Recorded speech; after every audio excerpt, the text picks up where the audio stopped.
Big Boss reality show season 7 house లోపలికి వచ్చిన 14 మంది కంటెస్టెంట్స్లో ఇప్పటికే మొదటి వారం కంటెస్టెంట్స్లో ఒకరు ఎలిమినేట్ అయిపోవడం జరిగింది.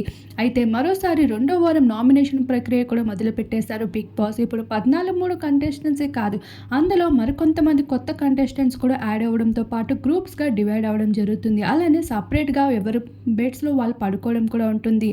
ఇలా టీమ్స్గా డివైడ్ చేసి బిగ్ బాస్ అయితే ఈసారి ఉల్టా పుల్టా గేమ్ మరింత హాట్ అండ్ ఇంట్రెస్టింగ్గా చేస్తున్నారు. అయితే ఇప్పటికే సందీప్ ఇమ్యూనిటీ టాస్క్లో 5 వారాల పాటు ఇమ్యూనిటీ తగ్గించుకున్న విషయం తెలిసిందే. కాకపోతే ఇమ్యూనిటీలో మాత్రం ఉల్టా పుల్టా అంటూ బిగ్ బాస్ తన ఉల్టా పుల్టా గేమ్ని చూపించేశారు. ఈ 5 వారాల పాటు సందీప్ ఇమ్యూనిటీ పొందించుకోవడానికి తను కొన్ని టాస్క్లు ఆడాల్సి ఉంటుంది. బిగ్ బాస్ చెప్పిన పనులు చేయాల్సి ఉంటుంది. అలా చేసినట్లయితే తనకు ఒక ఛార్జింగ్ ఇస్తారు. అది పూర్తిగా కంప్లీట్ అయ్యి ఫుల్గా ఉండాలి. లేదంటే ఆ ఛార్జింగ్ ఎప్పుడైతే లో అవుతుందో ఆ ఛార్జ్ పూర్తిగా డెడ్ అయినట్లయితే సందీప్ ఇమ్యూనిటీ టాస్క్ నుండి తప్పుకున్నట్లే. ఇక నార్మల్ కంటెస్టెంట్స్ లానే నామినేషన్లోకి రావడం జరుగుతుంది. ఇలా ఉల్టా పుల్టా గేమ్ని బిగ్ బాస్ అయితే ఎంతో సస్పెన్సింగ్గా మార్చారు.